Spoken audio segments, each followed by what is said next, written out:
It's Thanksgiving weekend. It's still Thanksgiving weekend. Does it feel like it's still Thanksgiving weekend? It feels like Thanksgiving was forever ago, and things have just been going on and on and on and on. So it's Sunday of Thanksgiving weekend. It's also the 1st of December, so we are into the holiday season, and what we're talking about is 'tis the season. One of the things that I noticed is that it was really cold in Philadelphia this morning, and everybody kind of got a late start. Not everybody got a late start, because in addition to things running late, things were also working perfectly. So this was a wonderful lesson for me. We got to the Falzer Club at 9 o'clock, which is our usual check-in time, and Nathaniel and I both arrived at the same time, and the door code worked. This is, now why should that be astounding? That's the first time in probably 18 months that the door code has worked without us having to chase down how to get into the club. So it just worked. We brought the stuff in, we started setting up, everything was going casually. We have Benjamin, who's producing the Zoom remotely. He was on time early, and he and Nate got the technology working. Everything worked. Ginger was a half an hour behind schedule. Breen was 15 or 20 minutes behind schedule. There were people who were showing up much later than usual, and I wasn't going crazy. It's a miracle. It's a miracle. And then I was reminded, oh, wait, I'm taking an 8-month-long course and a leadership program with Martha Creek, my friend Martha Creek, and one of the books that we're reading is Letting Go by Dr. David Hawken. And it's about not being completely consumed by the stuff that's going on, letting go of the emotional attachment, letting go of the circumstance, and allowing some space and making it work. And it's like, oh, I guess I'm actually doing that. So there was plenty of time this morning. Everything got taken care of. Everything fit together perfectly. Everybody is here. Wonderful group in person and on Zoom, and it's all working, and I'm grateful, and ho, ho, ho, that's the season for me. So when somebody says, 'tis the season, what do you think of? To be jolly. And what if I don't want to be jolly? Well, you don't have to be jolly. That's just a saying. 'Tis the season for something. So it's the holiday season. And holiday season means different things to different people. For some people, it means the Christmas decorations go up before Halloween. For other people, it means it's time to go shopping. It's time for lights. It's time for eggnog. It's time for other things that define the holidays for you. And it's the possibility that this gets to be the same old holiday season that we've had all the time. And that's okay. If we enjoy the holiday season that we have, the rich traditions, the way that we get to connect with people because it's this time of year, then great. But holidays actually came from the notion of holy days. So there's also the invitation to examine and invite and experience our spiritual nature during these holy days. So anybody ever heard of seasonal affective disorder? Yeah, there you go. That's where people get emotionally low during the darker months of the year. And actually, that's the one where the acronym is perfect for the disorder because it's SAD. And when somebody's dealing with seasonal affective disorder, it's SAD.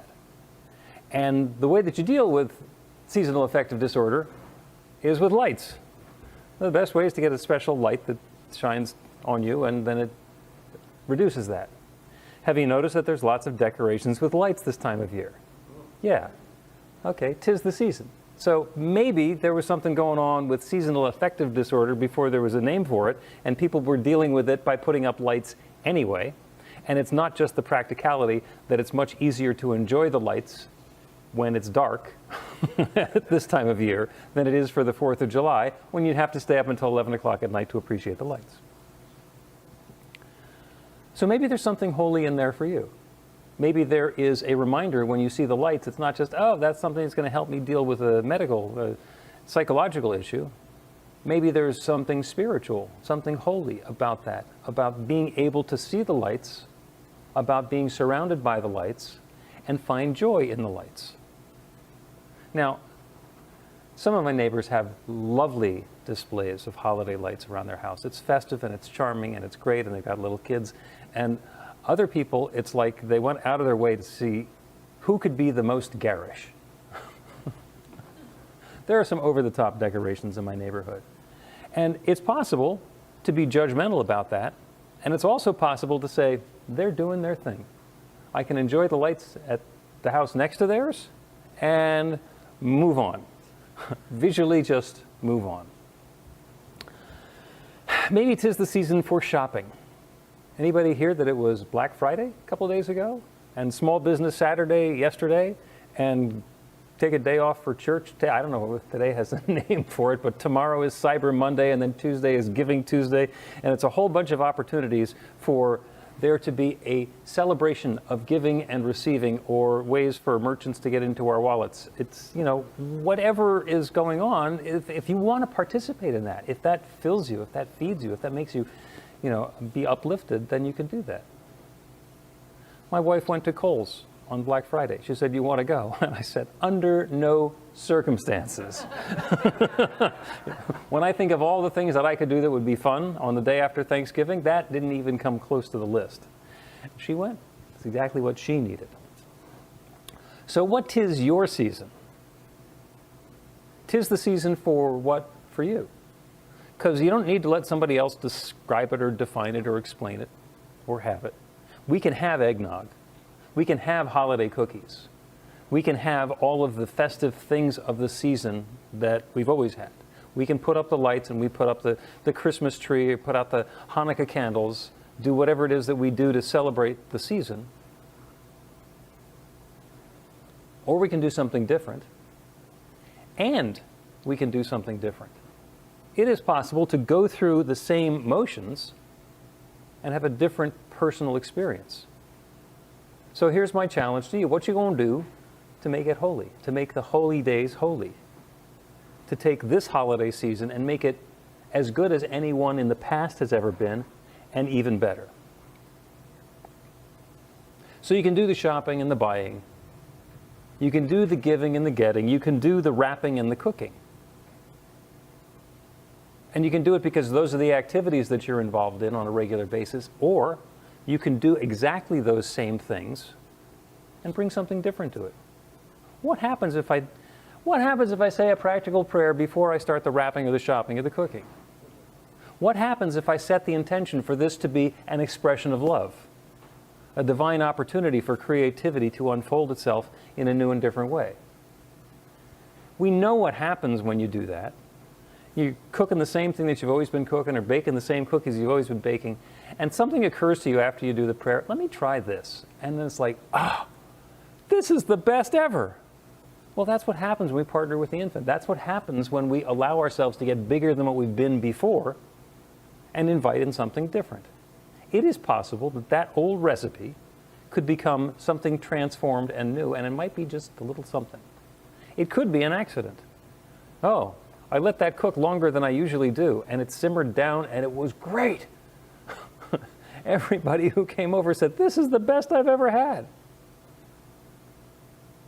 And don't set the intention for I'm going to make the best X, Y, or Z that I've ever made, or this, I'm going to do the best shopping that I've ever done. Because that's simple. Take it a step beyond. Imagine what the best possible outcome is going to be. What do you want to feel? What do you want the people who you're engaging with and connecting with to feel when this thing has run its course? Connect in with the feeling. I want to feel that love and connection. I want to feel that support. I want to feel that family harmony. I want to feel that connection with my colleagues.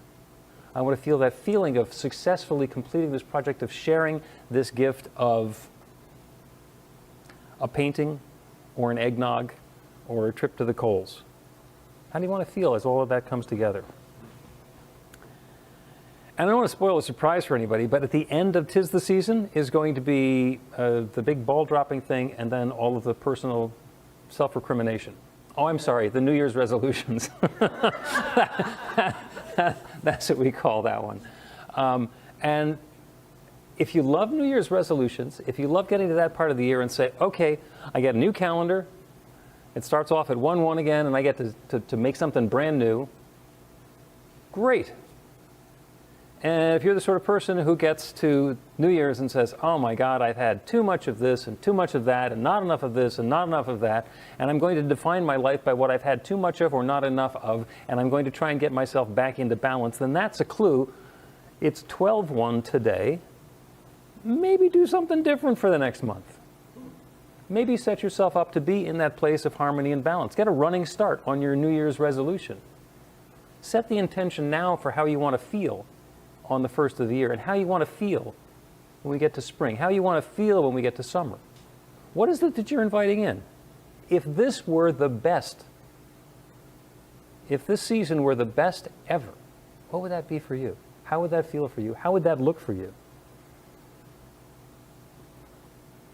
And if there's something that you've always done, and you reflect upon it and say, you know, that really doesn't work for me, stop. Don't do that anymore. Do something different. And if there's something that you've always done and your family has always done together and you've always done with your family, and they say, let's do that thing again, and you say, that doesn't really work for me anymore. That's okay. That's okay. There's a word for that. Anybody know the word for that? Growth. Growth is where you don't do the same thing that you've always done. And it's also gift-giving season. The number of people I hear say, oh, I have to go buy for people. It's like, well, you could buy for people. Or you could do for people. Or you could be for people. I want you to think for a second, what's the best gift you've ever gotten? There might be a bunch of them. There might be a series of them. There might be some person who just always gives the best gifts. Well, what are they? But more importantly, how's that feel? And how does that land on you when it happens? Even better question, what's the best gift you've ever given? Because you know the feeling when you give somebody a gift and it connects. It's like there's that, ooh, that tingle. This is great. Because it's so deeply appreciated. It's such a perfect fit for the person you're giving the gift to. It's not that you went out and this was on sale and I figured it'd be nice for you. It's perfect. It's somebody who puts on the scarf and says, that just completes my outfit. I feel so great wearing this. Thank you so much. I was thinking about what are the best gifts that I've ever received. Because when I'm putting these talks together, I actually like to do the exercise. It's just not about thinking up stuff for you guys to do and then waiting. This is not a hand grenade exercise where I pull it out and then throw it away. It's like I do it myself. When I was 10, my parents, for years and years, they met at a ski area. They were fanatic skiers.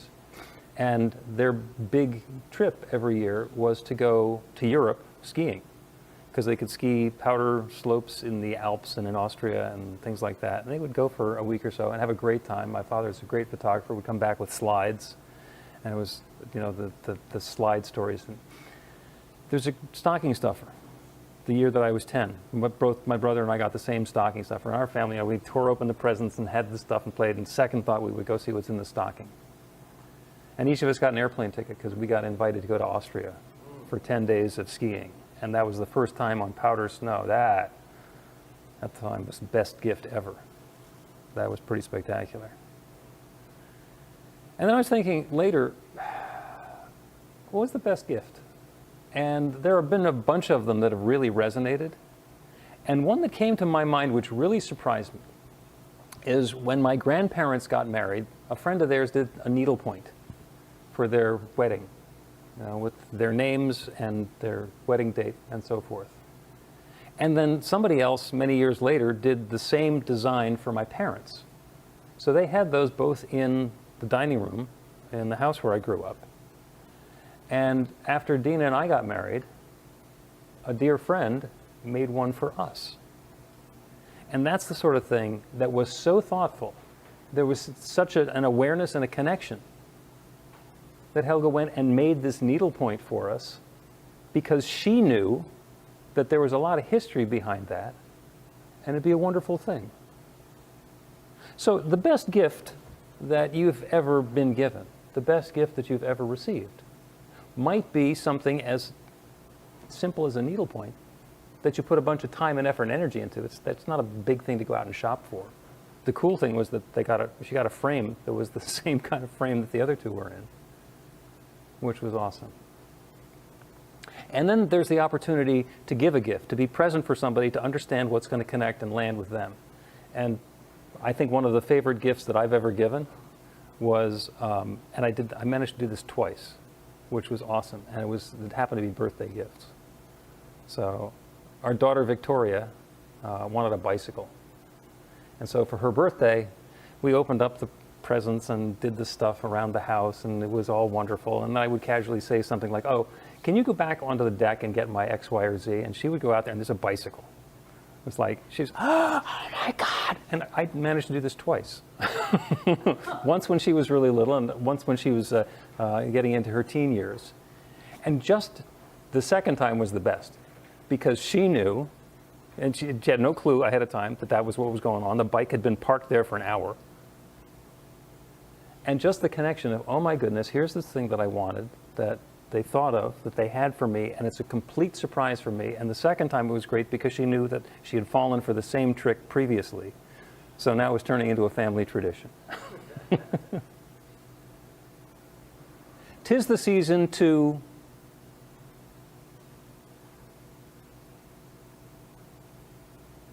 I'm not answering. Each of us gets to answer for ourselves. 'Tis the season to be that divine light of love that we are, to be that gift, to allow the goodness that we are to shine, to connect with people, to let the holidays be the holy days. And oh yeah, since it is Thanksgiving weekend, remember that being thankful is the lubricant that makes it all work. Have a spectacular holiday season. Thank you so much. So it is. Thank you.